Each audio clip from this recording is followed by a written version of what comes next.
சேர்த்த பணத்தை செலவழிச்சாலும் சொத்த மாத்தி எழுதி வச்சாலும் பாட்டி சொல்ல கட்டாதே. கால்குலேட் பண்ணலாம் அப்படின்ட்டு நான் வந்து எக்ஸல் ஷீட்டை எடுத்து வச்சுக்கிட்டு ஒரு சின்ன ஒரு வேலை ஒன்று செஞ்சேன். செய்தப்ப எனக்கு என்ன கிடைச்சதுன்னா, நான் வந்து ஒரு மாடரேட்டான ஒரு பாயிண்ட்ல ஆரம்பிக்கிறேன். சில அசம்ஷன்ஸ்லேருந்து ஆரம்பிக்கிறேன். 5 ஆண்டுகளுக்கு ஒரு முறை என்னுடைய சம்பளம் மேலே உயரும் அப்படின்னு நான் எடுத்துக்கிறேன். ரொம்ப மாடரேட்டா 5 ஆண்டுகளுக்கு ஒரு முறை 10% உயரும் ஒரு முறை அப்படின்னா என்ன அர்த்தம்னா, ரஃப்லி ஒரு ஆண்டுக்கு 2% இன்க்ரீஸ் ஆகுது. ரஃபா நான் ஒவ்வொரு ஆண்டும் உயரும்னு சொல்லலை. நான் அகவிலைப்படி ஏற்றத்தை எல்லாத்தையும் நான் எடுத்துக்கல, இந்த டிஏவெல்லாம் எடுத்துக்கல. ரொம்ப சிம்பிளாக எனக்கு வந்து 50,000 மாத சம்பளத்தில் நான் ஆரம்பிக்கிறேன். 35 ஆண்டு காலம் முடியும் பொழுது கிட்டத்தட்ட 88,578 ரூபா எனக்கு வந்து மாத சம்பளம் வருகிறது. அப்படி தான் என்னுடைய ஹோல் ப்ராசஸ் வந்து ஒர்க் ஆகுது. இப்போ இந்த மாதிரியான ஒரு நிலையில் ஒரு ஆண்டுக்கு ஒவ்வொரு மாதமும் என்னுடைய சம்பளத்திலிருந்து நீங்கள் 10% எடுத்துக்கொள்கிறீர்கள். அப்படின்னா வந்து நான் 50,000 வாங்கும்பொழுது 5,000, அது 55,000 ஆகும்போது 5,500 ஒவ்வொரு மாதமும் பிடித்தம் செய்கிறீர்கள். இந்த பிடித்தத்தை நான் அப்படியே வந்து ஒரு இடத்துல முதலீடு செய்கிறேன்னு எடுத்துக்கொள்வோம். ரொம்ப சேஃபான முதலீடு. எனக்கு ஒரு ஆண்டுக்கு 8% கிடைக்கக்கூடிய மாதிரியான ஒரு வட்டி கிடைக்கக்கூடிய மாதிரியான ஒன்று அப்படின்னு வைத்துக்கொள்வோம். நான் ஒரு கால்குலேஷன் போட்டேன். எவ்வளவு பணம் நமக்கு வந்து இந்த மாதிரி வந்து நான் எடுத்து அது ஒரு காம்பவுண்டட் இன்ட்ரெஸ்ட்டில் 8% இன்ட்ரெஸ்ட்டில் இது சேர்ந்து கொண்டே போனால் அந்த 35 ஆண்டுகள் இறுதியில் என் கையில் எவ்வளோ வந்து நிற்கும் அப்படின்னு பார்த்தா அது வந்து ஒரு 1.3 கோடி மேலே வந்துச்சு. அப்போ இந்த 1.3 கோடியை நான் அப்படியே ரிட்டையர் ஆகும்பொழுது அதை வங்கியில் போட்டு எனக்கு திருப்பி 8% வருது. இந்த ஹோல் பீரியடில் இன்ட்ரெஸ்ட் ரேட் அப்படியே 8% இருக்குன்னு வச்சுக்கிட்டு நான் சொல்கிறேன். 8% போட்டால் எனக்கு வந்து ரொம்ப பிரமாதமான பணம் கையில் வருது.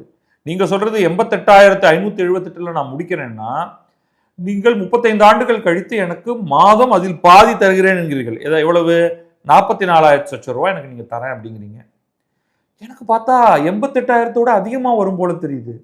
ஈவன் நீங்கள் ஒரு 25 லட்சம் ரூபா தரேங்கிறீங்களா மொத்தமாக, அதையெல்லாமும் சேர்த்து கணக்கு பண்ணா சரி நாம தான் ஏதாவது தப்பு பண்ணிட்டோமா அப்படின்னு நினச்சிட்டு நேராக நமக்கு இருக்கவே இருக்கு சாட் ஜிபிடிட்ட போய் கேட்டேன். எப்பா நான் என்னுடைய கால்குலேஷன்லாம் சரியா அப்படின்ட்டு. ஸோ சாட் ஜிபிடியில் போய் ப்ராம்ப்டில் போட்டேன், ஐ ஏர்ன் 50,000 rupees per month. இதுதான் நான் போட்டது. நீங்களும் இதை அப்படியே போட்டு பாருங்கள், நம்ம ஸ்க்ரீன்லேயும் இதை காமிக்கிறோம். salary remains the same for 5 years. அப்போ என்ன, 5 ஆண்டுகளுக்கு நம்முடைய சம்பளத்தில் மாற்றமே இல்லை. 6th year it goes up by 10%. ஒவ்வொரு 5 ஆண்டுகளுக்கு ஒரு முறை 10% இன்க்ரீஸ் ஆகுது. I work for 35 years. Salary increase happens once every 5 years by 10% அப்படின்னு சொல்லிட்டேன். அப்புறம் 10% of my monthly salary is saved into a fund which earns 8% compound interest. நீங்கள் 8%, 7% ஆக்குங்க, 9% ஆக்குங்க, அதெல்லாம் நீங்கள் என்ன வேணாலும் பண்ணிக்கங்க. How much money will I get after 35 years? 35 ஆண்டுகள் கழித்து என் கையில் நீங்கள் எவ்வளோ கொடுப்பீங்க அப்படின்னு. சாட் ஜிபிடி நான் பண்ண அதே கணக்கு தான் பண்ணுது. ஏன்னா எனக்கு வந்து நம்ம மாட்டுக்கு ஏதாவது தப்பாக பண்ணி நான் மாட்டுக்கு உங்கள்கிட்ட எதையாவது சொல்லிடக்கூடாதுன்ட்டு சாட் ஜிபிடிட்ட கேட்குறேன். அது எல்லா கால்குலேஷனும் பண்ணிவிட்டு அது வந்து யூ கான்ட்ரிபியூட் 10 month அதெல்லாம் புரிஞ்சுக்கிச்சு அழகாக. You contribute 10% of monthly salary at the end of every month. Fund earns 8% per year compounded monthly. Salary is constant for 5 years, then jumps 10% at the start of 6th year, 11th year, 16th year, 21st year, 26th year, 31st year. Total working period 35 years equal to 420 months. எல்லா calculation பண்ணிட்டு final corpus after 35 years 1,35,17,396 rupees, about 1.35 crores. சரிப்பா நல்லா இருக்கே, 1.35 crore தூக்கி again என்னாலே calculate பண்ண முடியும்னாலும் chat ஜிபிடியே கேட்குறேன். If the above saving is invested on 8% fixed returns, how much will I get monthly அப்படின்னு கேட்டால் simple calculation. Total corpus 1.35 crore, annual return 8%. Calculate பண்ணால் ஒரு ஆண்டுக்கு 10,81,392 ரூபா.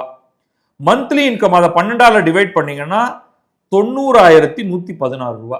அப்போ இந்த மெத்தட் படி நான் போனேன்னா 88,000 ரூபாய் எனக்கு வந்து 35வது ஆண்டில் மாத சம்பளமாக வருது. ஆனா சேர்த்த பணத்தை எல்லாத்தையும் நான் தூக்கி 8% இன்ட்ரெஸ்ட்ல போட்டு வச்சேன்னா அந்த பிரின்சிபலும் அப்படியே இருக்கும். எனக்கு மாசத்துக்கு 90,000 ரூபாய் தருவாங்க. நீங்க என்னடானா நான் 44,000 ரூபாய் தரேன், என் கையை விட்டெல்லாம் நான் பணம் போகுது அப்படின்லாம் சொல்றீங்க அரசு. சரி, இந்த 25 எடுத்துருவோம். இந்த 25 லட்சம் வேற தரீங்களா? சரி, 25 லட்சத்தையும் லம்சமா இதுல இருந்தே எடுப்போம் அப்படின்னா உங்களுக்கு என்ன கிடைக்கும்? உங்க கையில 1.1 crore தான் இருக்கும். I have only 1.1 crore, 8% fixed returns. How much will I get monthly? Instead of 1.35 crores, 1.1 crore வச்சு போட்டோம்னா என்ன வரும்னா அப்பயும் 73,333 வரும். அந்த 25 லட்சம் லம்சமும் வரும், 73,333 கையில வரும். அப்ப எனக்கு எதுங்க இந்த நியூ பென்ஷன் ஸ்கீம்? நீங்க சொல்றது ஒன்னே ஒண்ணுதான் இதுல நல்ல விஷயம். மாசம் 10% பணத்தை ஒழுங்கா சேருங்க அப்படின்னு சொல்றீங்க. நான் சேர்க்காம செலவு பண்ணிட்டேன்னா என்ன அப்படிங்கிறதுக்காக நீங்க என்ன பண்றீங்க?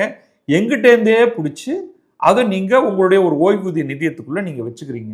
அப்போ உண்மையில நீங்க எனக்கு தர வேண்டியது, குறைஞ்சபட்சம் நீங்க பிஎஃப் எல்லாம் பாத்தீங்கன்னா 8% கொஞ்சம் கீழே போனாலும் எல்லாரும் சத்தம் போட்டு கத்தி 8% கொடு, 8% கொடு, 9% கொடு அப்படின்னு நம்ம கேட்கிறோம். அப்ப அரசு திறமையோடு குறைந்தபட்சம் 8% சம்பாதிக்க வேண்டும் அப்படின்னு நான் வச்சுக்கிட்டேன்னா என் பணத்திலேருந்து மாசத்துல நீங்க எங்கிட்ட நீங்க 50,000ங்கிற கணக்கை நீங்க வேற மாத்தீங்க, 30,000னா ரொம்ப மாடரேட் இன்க்ரீஸ் தான் சொல்றேன். அப்பையும் உங்களுடைய 35வது ஆண்டு சம்பளத்தை விட நீங்கள் கிட்டத்தட்ட அதற்கு இணையான பணத்தை நீங்கள் கொடுக்க வேண்டும். உங்களுடைய சேலரி ஸ்கேல் இன்னும் அதிகமா இருக்குன்னா, இப்ப இருக்கிற சேலரி ஸ்கேல் எல்லாம் பாத்தீங்கன்னா இது நான் ரொம்ப மாடரேட்டா எக்ஸ்ன்னு வச்சுக்கிட்டு ஆரம்பிங்கயா. 5 வருடத்துக்கு ஒரு முறை 10% அதிகரிக்கிறது என்று வைத்துக் கொண்டால் உங்களுக்கு அந்த உங்களுடைய பணத்தை எடுத்து ஆண்டுக்கு 8% வட்டி, பிக்ஸ்டு வட்டி விகிதத்தில் அந்த நிதியம் எவ்வளவு சேர்ந்து அது அந்த ஒட்டுமொத்தத்தை 8% ஆனுவிட்டியில் நான் போட்டேன் என்றால் எனக்கு கிட்டத்தட்ட நான் சம்பாதித்த பணம் எனக்கு நீங்கள் தர வேண்டும். ஆனா நீங்க பாதி தான் தருவேங்கிறீங்க, அப்புறம் ஏதோ உங்க கையை விட்டு எல்லாம் செலவு பண்ண போறேங்கிறீங்க. ஸோ உண்மையிலேயே நீங்கள் உங்கள் கையை விட்டு பணம் கொடுக்க போகிறீர்களா, இல்லை இந்த அரசு பணியாளர்களிடமிருந்து பணத்தை நீங்கள் எடுத்துக்கொள்ள போகிறீர்களாங்கிறத நீங்களே கால்குலேட் பண்ணி பாருங்க. இது நான் என்ன கால்குலேஷன் போட்டேங்கிறத நான் காமிச்சிடுறேன். அரசு ஊழியர்கள், ஜாக்டோ ஜியோ மெம்பர்கள் அவங்களே இதை கால்குலேட் பண்ணிக்கிட்டோம். ஸோ நான் இப்போவும் சொல்லுவேன், இது நீங்க 10% தான் நீங்க பிடித்தம் செய்ய போகிறீர்கள் என்றால் பெரும்பாலானவர்களுக்கு புதிய ஓய்வூதிய திட்டம் என்பதே மிகச்சிறந்த பயனுள்ளதாக இருக்கும். தமிழ்நாடு உறுதியளிக்கப்பட்ட ஓய்வூதியம் என்பதிலிருந்து உங்களுக்கு கிடைக்க போவது குறைவுதான் என்கிறது என்னுடைய ஃபர்ஸ்ட் கட் கால்குலேஷன்ல தெரிய வருது. யார் வேண்டுமானாலும் இந்த கால்குலேஷனை சரி செய்து பார்த்து நீங்களே ஒரு தடவை எல்லாத்தையும் போட்டு நமக்கு கிடைச்சிருக்கிற தகவல்லேருந்து நம்ம தான் பார்க்க முடியுது.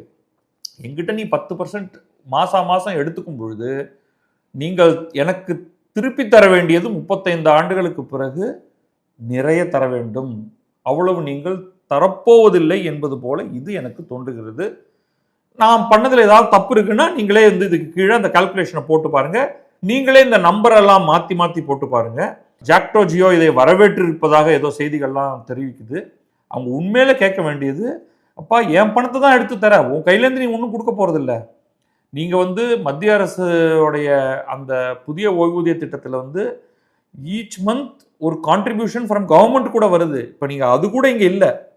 ஸோ இது என்ன கால்குலேஷன் நீங்க பண்ணியிருக்கீங்க அப்படின்னு ஜாக்டோ ஜியோ ஒரு முறை அரசுகிட்ட உட்கார்ந்து அவர்களுக்கு கொஞ்சம் கணிதம் தெரிந்தவர்களோட உட்கார்ந்து அதை கொஞ்சம் எக்ஸல்லையோ ஜிபிடிலையோ சாட் ஜிபிடிலையோ போட்டு பார்த்துட்டு இதை பற்றி பேசினால் நன்றாக இருக்கும்.